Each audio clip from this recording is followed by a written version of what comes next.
For centuries, the world has argued about one man, a man no one has ever seen, yet millions are certain they know what he looked like.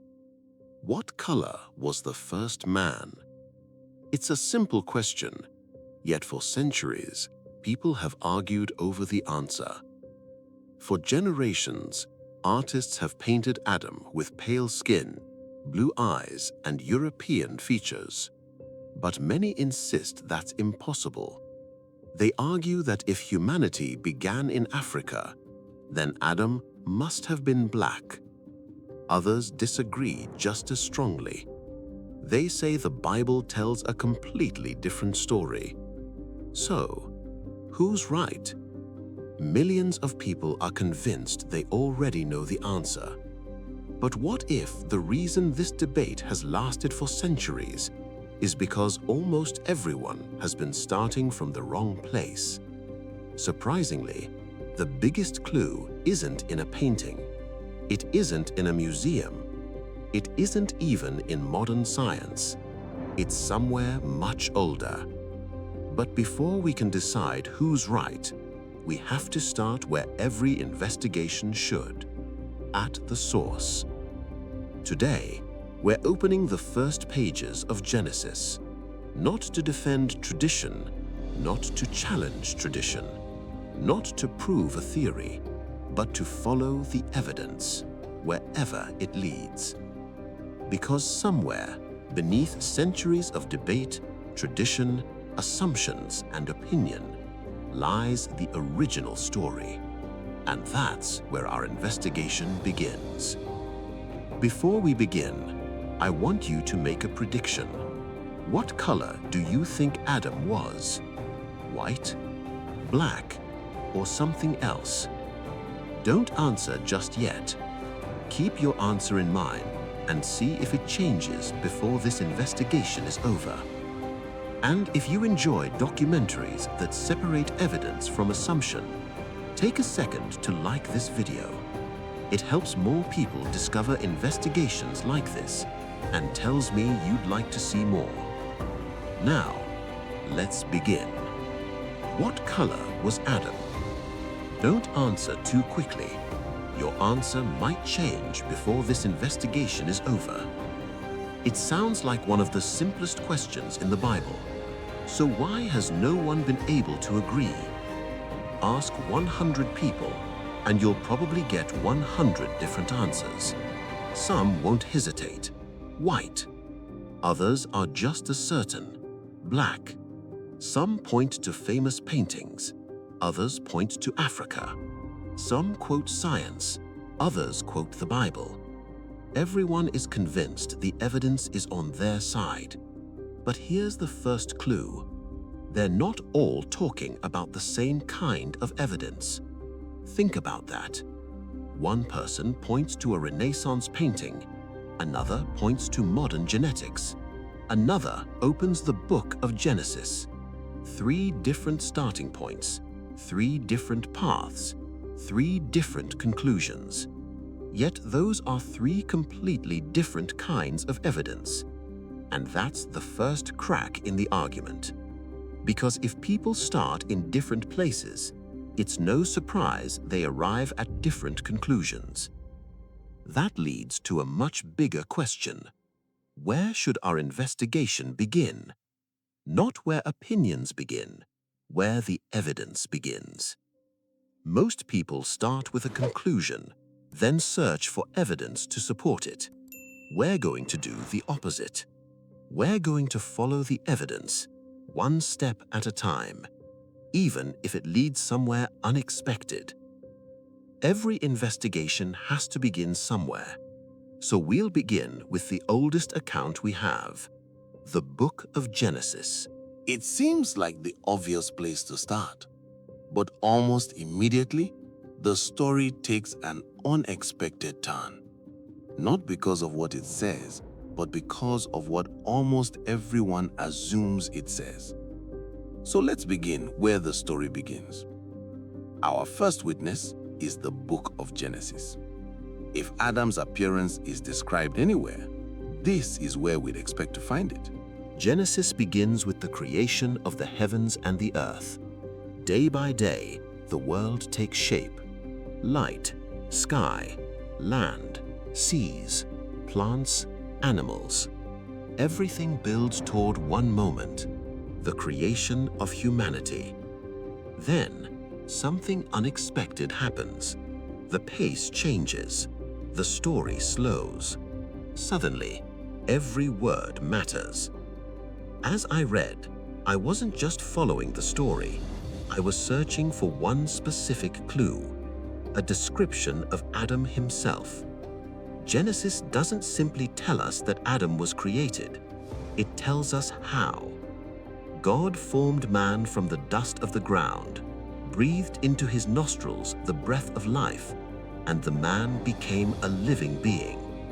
Notice what Genesis chooses to describe, because it doesn't stop there. The story keeps unfolding. Adam is placed in a garden. We're told its name, Eden, its rivers, its trees, his work, his responsibility, the command he was given. One detail after another. Why? Because every writer chooses what belongs in the story and what doesn't. So I kept reading, not looking for opinions, not looking for traditions, just the text. Verse after verse, chapter after chapter, searching for one thing. Was Adam ever described? His height, his hair, his eyes, his skin, anything. Then, something became impossible to ignore. Genesis tells us where Adam came from, where he lived, what he was told to do, the rivers around Eden, his conversations he had. It preserves an extraordinary amount of information, but the description so many people expect to find never appears. That's our second clue. Not our conclusion, our clue. Our first witness has spoken. Now it's time to examine the scene itself. Because if the text doesn't answer the question directly, perhaps the world Adam first entered can. And that's where our next piece of evidence takes us. Our first witness was Genesis. It gave us a setting, but not a description. So, where do we look next? The world Adam first entered. Every human being is shaped by the world around them: climate, water, food, sunlight. If we're trying to understand the first humans, their world matters. So let's start with the Garden of Eden. Where was it? For centuries, scholars have debated that question. Some place it in Mesopotamia, others point to nearby regions. Genesis gives us rivers, landmarks, geography, but it never gives us a map. At first, that feels like a dead end, until another pattern begins to emerge. No matter which proposed location you examine, they all have something in common: a warm environment. Not glaciers, not frozen wilderness, a world far different from the one many people imagine. That's our next clue, because environments leave fingerprints, not in years, not in decades, but across countless generations. The natural world is full of examples. Plants adapt, animals adapt, humans do too. And that's when the investigation takes an unexpected turn. Because we've been asking the wrong question. Not what color was Adam, but what would we expect the first humans to look like if they lived in this world? That's a question Genesis never answers, but every good investigation needs another witness. It's time to hear what science has to say. Genesis gave us the story. The world of the first humans gave us the setting. Now, it's time to hear from our third witness, science. If the first humans lived in a warm environment, what would science expect them to look like? This isn't a matter of opinion, it's a prediction. and every good prediction can be tested. Imagine identical twins. One spends years working outdoors. The other spends most of their time indoors. Before long, their skin doesn't look exactly the same. Now stretch that idea, not across years, not across centuries, but across thousands of generations. What would happen then? That's what scientists began asking, and the answer revealed one of the clearest patterns in human biology. Skin color isn't random. It follows the sun. The closer populations lived to regions with intense ultraviolet radiation, they generally developed more melanin over many generations. The farther populations lived from intense sunlight, the less melanin they generally needed. Not because one skin tone is better than another, because different environments create different pressures. That's the prediction. Now comes the real test. If that prediction is true, we should see the same pattern again and again and again. Do we? Across Africa, South Asia, Australia, and other regions with historically intense sunlight, indigenous populations generally have darker skin than populations whose ancestors lived for many generations in Northern Europe and other regions with much lower UV exposure. Different continents, different histories, the same biological pattern. Now, stop and think about what we've uncovered. Genesis, the world of the first humans, and now biology. 3 witnesses, 3 different methods, 3 independent lines of evidence, yet they all point in the same direction. But one question still remains. Does genetics tell the same story? Because science has shown us what we'd expect. Now we have to find out whether DNA agrees. And that's where our investigation goes next. Before we hear from our final witness, if you're enjoying this investigation, consider subscribing. Every week we explore forgotten history, challenge long-held assumptions, and follow the evidence wherever it leads. Now, let's hear what DNA has to say. We've heard from Genesis. We've examined the world of the first humans. We've listened to biology. Now, there's only one witness left: DNA. Unlike paintings or traditions, DNA doesn't preserve opinions, it preserves history. Every generation leaves behind tiny genetic clues. Over thousands of years, those clues become a record of humanity's past. So here's the question. If everything we've uncovered so far is true, where should that record lead? Scientists searched for the answer by comparing DNA from populations around the world, not to prove religion, not to challenge religion, simply to reconstruct human history. They expected the evidence to point somewhere. It did.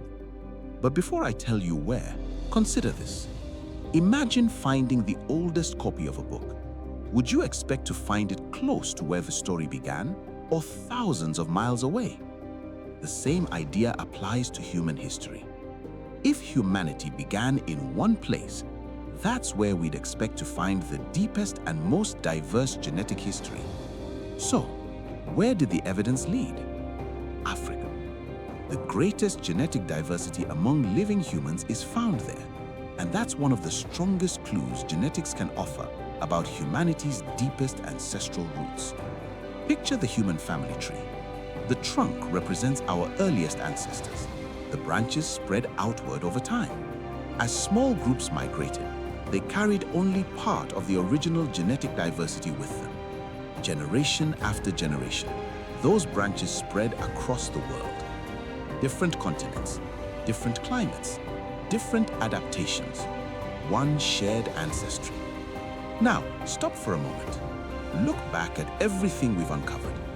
Genesis gave us no physical description. The environment pointed us in one direction.